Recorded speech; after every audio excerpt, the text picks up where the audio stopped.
Hey everybody, welcome back to World of Tanks with Hachiman. This is the T150 garage overview. Part of my T150 review, this is part one, what you need to know in the garage on this beastly Tier 6 Soviet heavy tank. Everyone at Tier 6 says KV2, KV2, KV2. Well, the KV2 is a one-trick pony. It is not adaptable. It has some major limitations, especially on ranged combat maps. The T150 is a much finer machine. There's no question in my mind. I have not played a lot in this tank. I've put in, I don't know, less than 60 battles, 59 battles, I think. And most of those were a long time ago. I didn't like the machine, and I moved on to something else. I have since come back to it and have found this machine to be very, very impressive. First off, what you need to know in the garage. T150 is a Russian tank that has something most Russian tanks don't have, and that's gun depression. -7 degrees gun depression gives it more flexibility. Your armor is substantial, 100 millimeters on the frontal turret, 90 on the frontal hull, 90 on the side hull, 100 on the side turret, 75 on the rear hull and turret. Obviously, the best way to damage this tank is to get behind it. The side armor's kind of troll. Now, if you have the side of a T150, just shoot for the turret. In fact, right in here where you see that Brazilian flag, that's where you really want to shoot this guy. Any decent gun should go through. Even though it's 100 millimeters, it's flat. It is perfectly flat. I mean, look at that. There's no angling on it at all, and it's a big turret. So it should go in. If you have the side hull, you need to be shooting right in this area. If you shoot too low, you can hit the tracks, those troll Soviet tracks. We know how that works. If you have the front of a T150, and this is assuming you're not in a Tier 8 Tiger 2, of course. Your prime targets are right here. The turret on the top. Don't shoot here. Just don't do it. Okay, that's not going to work out, I promise. On this flatter spot of the hull, you got a weak point in this viewport in this machine gun, but that is a precision shot, and with the recent accuracy nerf to guns, that's very difficult to do. You're much better shooting at the lower plate. However, if you shoot too low, and it's a little hard to see because it's dark in this garage, but if you shoot right along this black strip right here, it's probably going to bounce downwards, honestly. This is the sweet spot right here where those tow cables hook on. Okay? Best advice is don't shoot at the front of a T150. That's really what I recommend. The tank is not horribly slow. Top speed of 35 kph. Now, to talk about that for a moment, the three engines this tank starts with, or has available to it, 500, 600, and 700 horsepower. When you first get this guy with this Tier 6 V2K engine, it is a dog. You will drive it like, oh my god, why did I get this tank? It is so slow. Not only is it slow, but it's hard to maneuver. It picks up its speed okay, but it just, if you need to turn, it's abysmal. Well, unfortunately, on the top engine, that only gets a little better.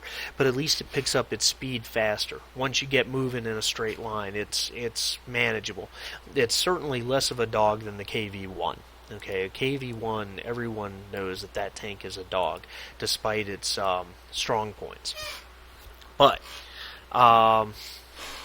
what you like about the T150 is its gun. Okay, the T150 comes with a very wide array of guns, all of which you will have used already.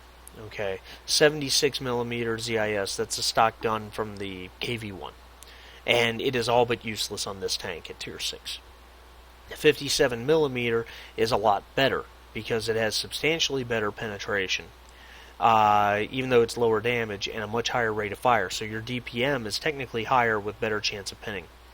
Then you've got the DERP 122, okay, from the KV1, which is, frankly, it's the noob gun for the KV1, and we all know that the Tier 6 85mm is a much better weapon.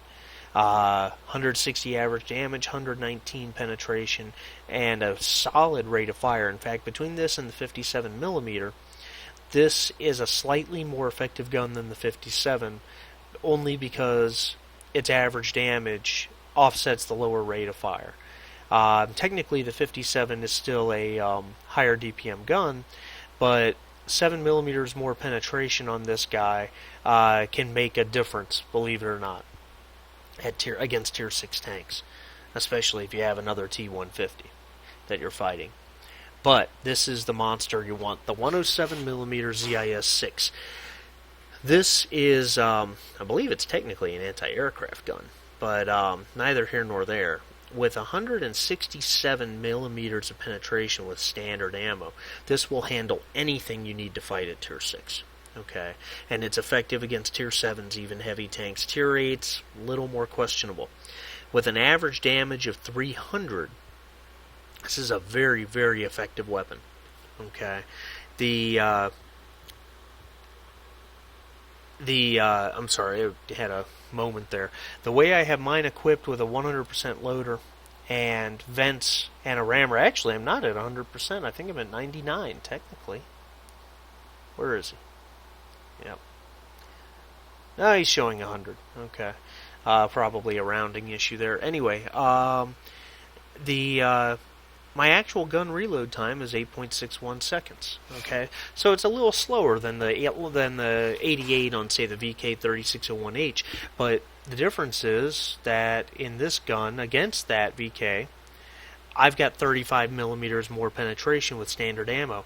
I will pen him every time I fire, and there will be times when he does not pen me, because he has 132mm of penetration against 100 on the frontal turret, which is not penetrable really for a VK because of that gun mantlet, and 90 on the hull. There are times when he will get a bad angle and a low roll, especially if you can angle the front of your tank like this to increase that frontal hull armor to more like 120, 130. There are times when he'll get a low pen roll and it's just not going to go through. Whereas I will pen him every time, and if I get a little lucky on a damage roll, I kill him in 3 shots. So the 3601H was my go-to tank. In fact, I'm going to trim this down a little bit. The 3601H was my go-to tank for the Tier 6 strongholds for heavies for a long time. And the reason for it was I liked its 950 hit point health pool, I liked its rate of fire on the 88 gun, and I thought the gun was very ample. But I found that against T150s, 132mm of pen is just not enough if the T150 driver is smart enough to angle his tank like that. Okay, because that increase right there of hull armor with that turret facing you makes it very difficult to pen him with standard rounds on the 3601H. 3601H does achieve higher top speeds overall, and it is more maneuverable overall. But it only has 70 more hit points, so that hit point pool advantage is somewhat negated. The T150 is pretty solid in that regard. Anyway, not much else to say here. It is a wonderful Tier 6 heavy tank, probably in my opinion the finest of the Tier 6 heavies overall, changing my opinion about the VK3601H the more I play it. It is an extremely solid machine, and if you play Tier 6 strongholds a lot with your clan, I highly recommend you picking one up, because it does give you some versatility in a heavily armored machine. So, anyway, guys, I hope you liked the video. Please subscribe for more, and I will have the other T150 review videos, gameplay, coming up soon. Thanks, guys.